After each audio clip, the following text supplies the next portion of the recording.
ओम।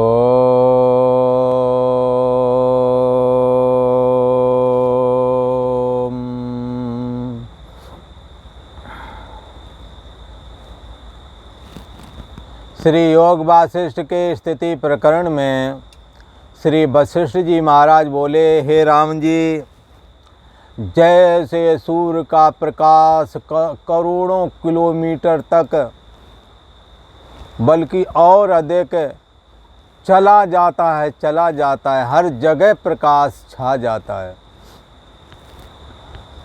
ऐसे ही राम जी आत्मा में चित्त कला अथवा चित्त शक्ति रहती है, जिसके कारण जैसे सूर्य का प्रकाश बहुत लंबा, पर कहाँ सूर्य है कहाँ पृथ्वी है, बहुत लंबी दूरी है, चंद्रमा से भी ऊपर है सूरज। तो जैसे सूर्य का प्रकाश अनंत किलोमीटर तक बढ़ता ही चला जाता है और यहाँ आ जाता है,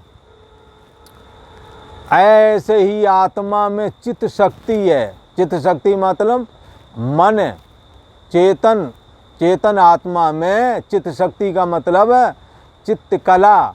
चित्त कला का मतलब तुम्हारा यही चित्त अथवा मन कहो, बुद्धि कहो, अहंकार कहो। शास्त्र के शब्द हैं समझाने के निमित्त प्रवृत्त हुए हैं, ना कि उलझाने के लिए। इसलिए इसमें उलझना नहीं, समझना है। चित्त कला अथवा बुद्धि कला अथवा अहंकार फुरता है ऐसा कह दें, बुद्धि फुरती है ऐसा कह दें, अथवा ऐसा कह दें चित्त कला फुरती है आत्मा में, तो फिर दृश्य जगत खड़ा हो जाता है। उसी को कहा जैसे सूर्य का प्रकाश अनंत किलोमीटर तक बढ़ता ही चला जाता, फैल जाता है, हर जगह छा जाता है, ऐसे ही आत्मा में एक चित्त शक्ति है। और उससे फिर क्या है, देश काल क्रिया और द्रव्य, इन सबको भी चित्त कला चेतती है, बस चेतती जाती है और चैतन्य आत्मा की सत्ता मिलती जाती है, सजीव से होते चले जाते हैं। जैसे आप स्वप्न देखें और स्वप्ने में अगर आपको सिक्का पड़े हुए दिख जाएं, पहले सिक्कों की कीमत होती थी, अब तो अब 1-2 रुपया की ज़्यादा कीमत नहीं रह गई है। पहले तो 10 पैसा 25 पैसा भी चलते थे।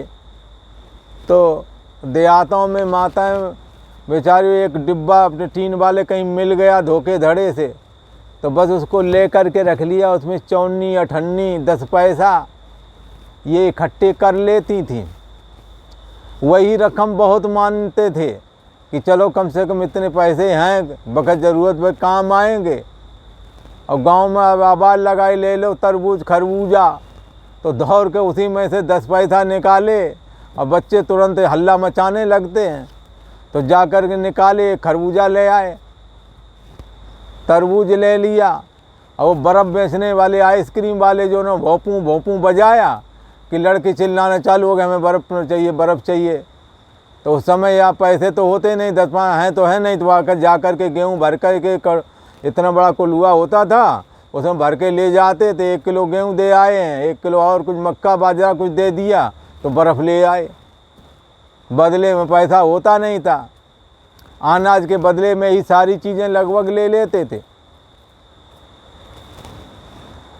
तो जैसे सूर्य का प्रकाश बढ़ता ही जाता है, हर जगह फैल जाता है, ऐसे ही आत्मा में जो चित्त कला है उससे देश, जैसा देश कल्पना करें। अब आपको लगता है कि मैं फला जगह चला जाऊं, कई कल्पना करते मैं विदेश कनाडा चला जाऊं, वहाँ रहने लगूं।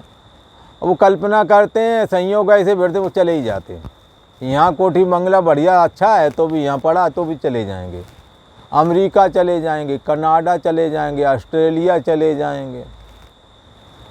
आपने चेता है ना ये देश, ऐसे थोड़ी आपकी चित्तकला ने सोचा है ना कि मैं वहाँ चला जाऊँ तो चले गए। कोई ऐसा वहाँ बैठा हो जिसने ना सोचा हो कि मैं वहाँ जाऊँ, अगर सोचा होगा तभी तो गए हो, टिकट कटाने गए होगे ना, ऐसे थोड़ी किसी ने फेंक दिया वहाँ।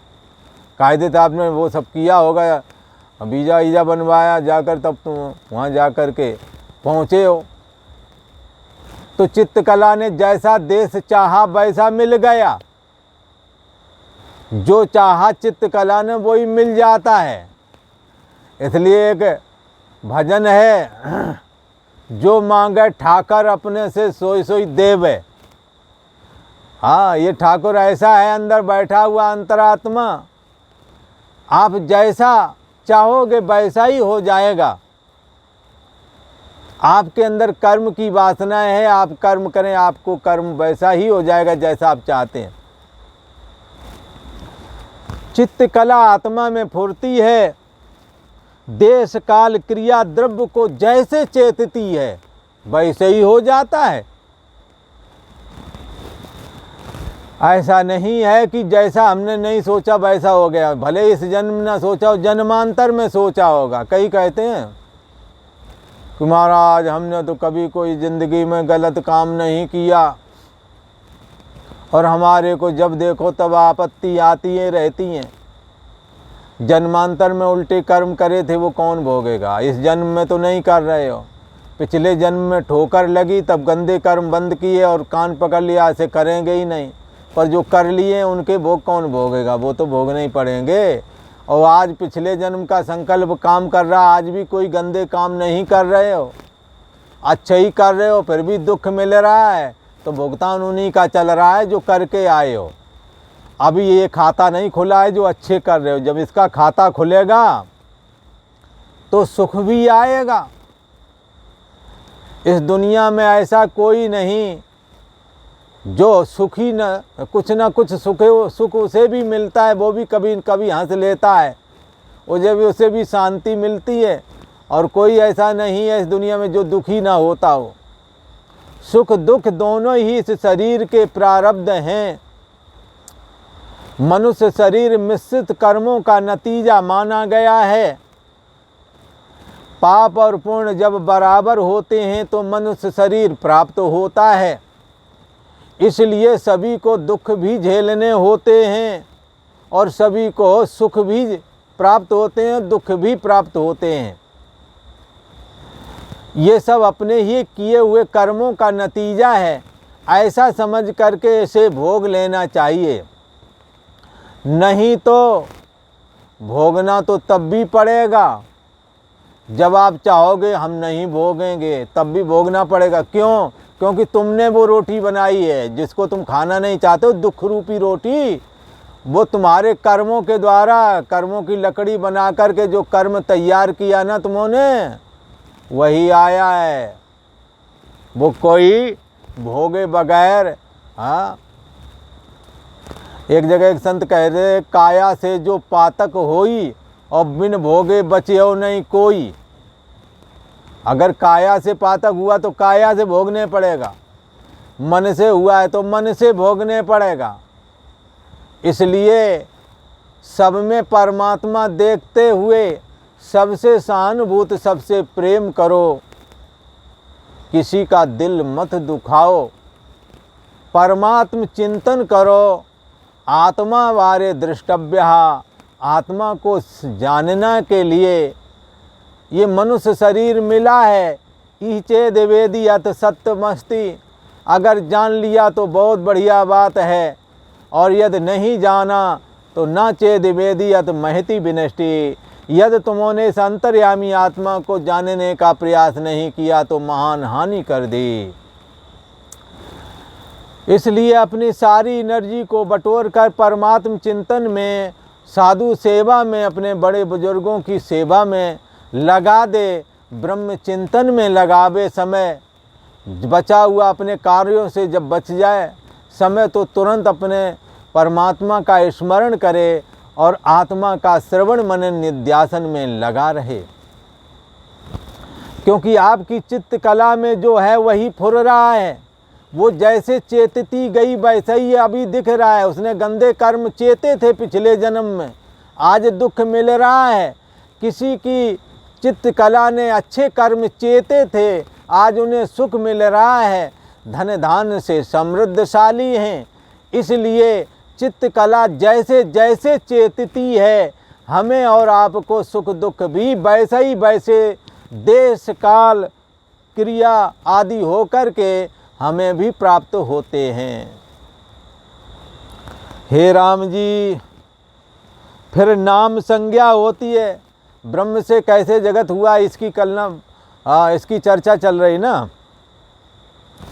तो चित्त कला है, चित्त कला आत्मा में या ब्रह्म में फुर्ती है, तो देश काल क्रिया और दब्ब जैसे जैसे सोचे थे वैसे ही वैसे वो बनते चले जा रहे हैं।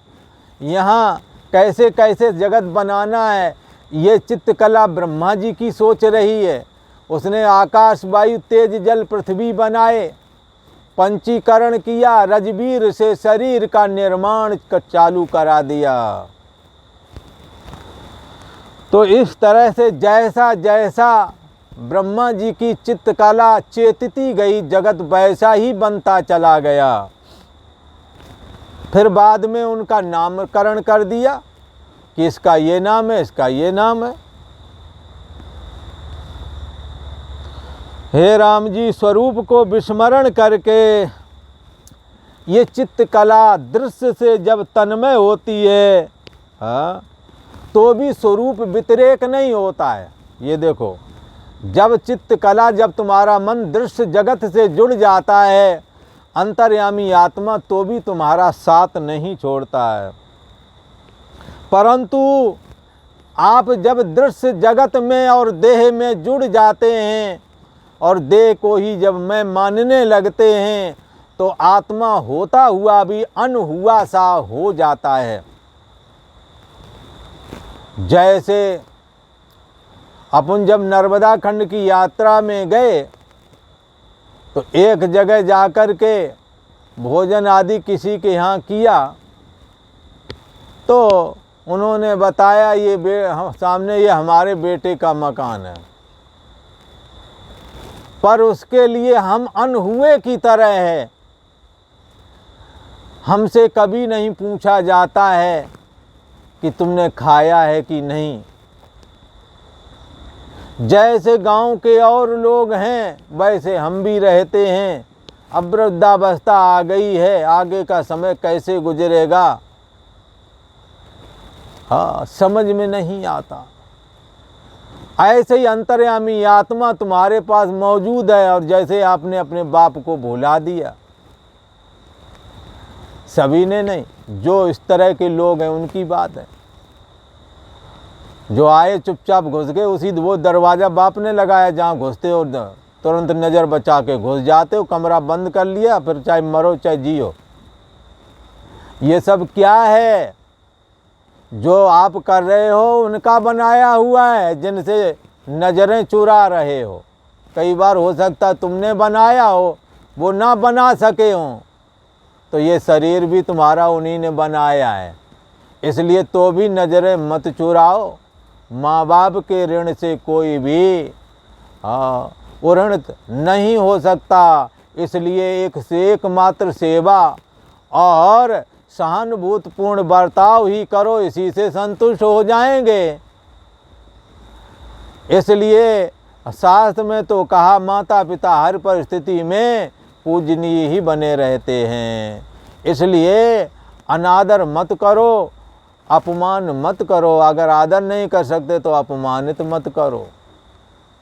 जो अच्छे लोग हैं, जिनके आदतें खराब हैं, चलो ठीक है, उनको भी अपमानित मत करो, पर जो सही हैं उनके साथ दुर्व्यवहार क्यों करते हो? इससे बचना चाहिए। चित्त कला में आप चेतते चले जा रहे हैं, गंदे संस्कार भरते चले जा रहे हैं, कल वो तुम्हारे सामने ही आने वाला है।